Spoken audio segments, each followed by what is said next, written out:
Thank you very much, Kathy. We start here tonight. Capitec Bank has reported a rise of 17% in headline earnings in the 6 months to end August 2022. As it says, it is also scrutinizing the disbursement of loans. Capitec increased its interim dividend by 16.7%, almost doubling the pre-pandemic interim dividend declared in August 2019. But the bank's stock fell by almost 10% at the back of these numbers. Capitec also added 165,000 new customers a month in the past 6 months as digital banking clients that use its app and internet banking increased by 21% to 10.8 million. This means 57% of Capitec's total active client base of 19 million are now on a digital platform. The bank is also rethinking the loans it grants to people earning less than 5,000 rands per month,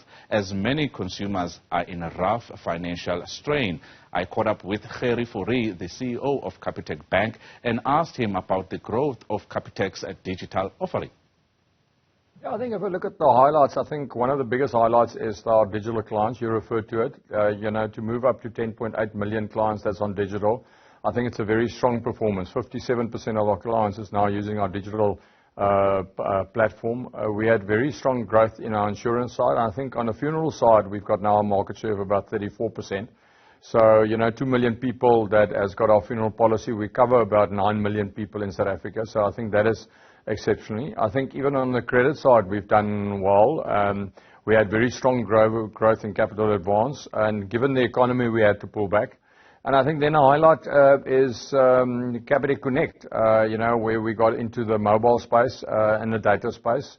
We're sitting with 8 million clients that is actually using or buying prepaid airtime. And we're creating value for them because our airtime or data don't expire, and our price is 45 Rand a gig versus the market that's around about 85 Rand. So I think it's the whole thing about client centricity, making certain we offer value and we are simplistic and transparent, because that puts the client in control. There has been a 35% increase in the total value of loans that have been advanced in the past 6 months in this interim period, but also looking at applications for debt review tells you the financial health or well-being of households and individuals right now, or the customers at Capitec. Credit impairments grew 45%. How would you say the average customer at Capitec is doing financially? Because we've seen the hard financial times with the high cost of living really increasing in 2022. Yeah, I think if you look at our provisioning, that increased with 45%. One needs to take it into consideration that our capital advance grew with 35%. You've mentioned it. But if you grow your capital advance, accounting-wise, with IFRS 7, you need to take an upfront provisioning of plus minus about 7%. So you've got about 500 million that you need to take in, and that affects that 42-45% growth in our provisioning. We're fairly happy with the way our arrears are performing, but I think we did show that there is stress in the economy. Our clients which under cash stress, that's got less than 20%, has grown from 12% to 13%, and one can expect it. Inflation is high, especially food inflation is high, petrol prices has gone in, and interest rates has gone up. Just remember, interest rates are now at the same levels as what they were pre-COVID. So we're basically on interest rates back to where we are. I think the big drivers are inflation and petrol prices. We've reacted, we've adjusted the living expenses when we do our affordability calculation. We've lifted that by 15% to make certain that we've got enough buffer and that the clients are safeguarded against these shocks. So I think that goes about the agility to manage your credit on a continuous basis, and I think that's what Capitec has been good at over this period. Does that 15% increase mean that it's now become a little tougher for clients to actually gain access to credit than it was before because of these increases? What's the picture looking like? Yeah, I think if you look at our accept rate now, and that's what the clients accept our offer, it's at 20%. So if 100 clients apply for credit, only 20 accept. And just to give you an indication, that during COVID, that percentage was 22%, and before COVID, that was about 26%. So we are actually now more stricter than during COVID. So that just shows how conservative we are.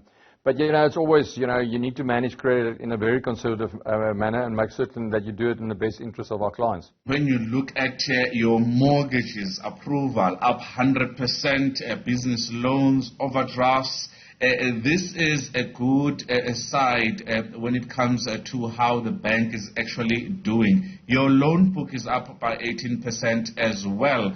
Do these numbers actually meet the targets that you actually set for yourself, particularly on mortgages, since it's a new offering by the bank? Now remember, our mortgages is in our business banking side. Our business banking book is still relatively small. It's about around about 14 billion. And to give you an indication, it's less than 1% market share in South Africa.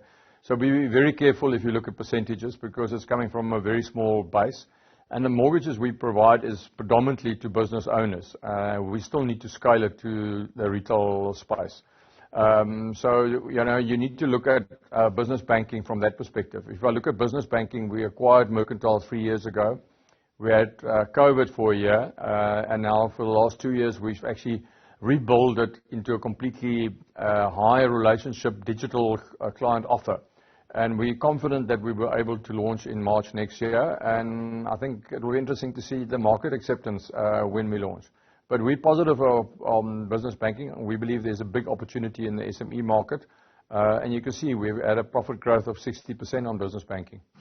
There has been a really good increase when it comes to the number of employees. You've added over 1,600 in this particular period. You did say that you are looking to employ more people in the digital space. Even the number of branches has increased compared to last year, from 852 to 856. While most of your competitors are looking to close branches, you have kept branches and are employing more people. What is it saying about the digital drive that you are going through? Because it is quite successful, as 57% of your clientele is now using digital services. We get a lot of fintech companies that comes and compete just on a digital offer. We believe in South Africa you need to have a branch network and you need to have a digital network.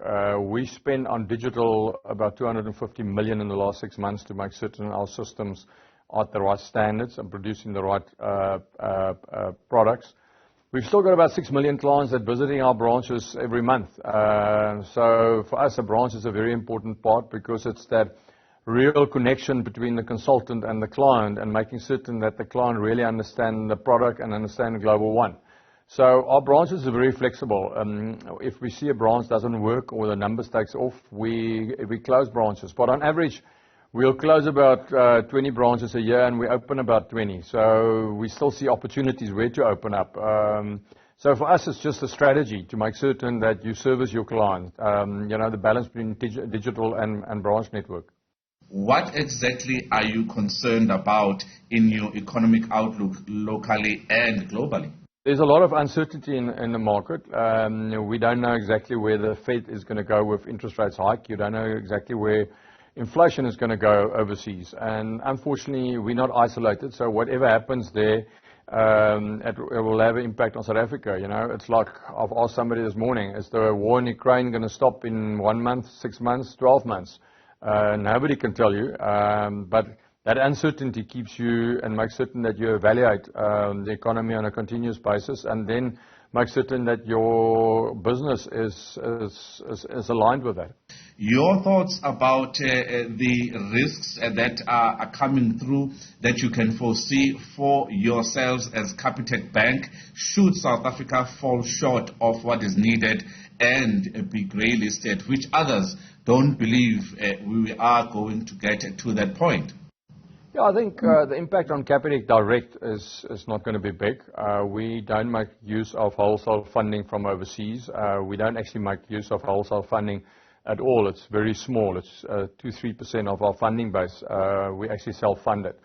But it will have effect indirect on South Africa, because other companies is going to struggle to get wholesale funding because of the limitations, and that prohibits growth and opportunities in South Africa. So it will definitely have an indirect impact on the country, and then it will have an impact on ourselves, but directly not.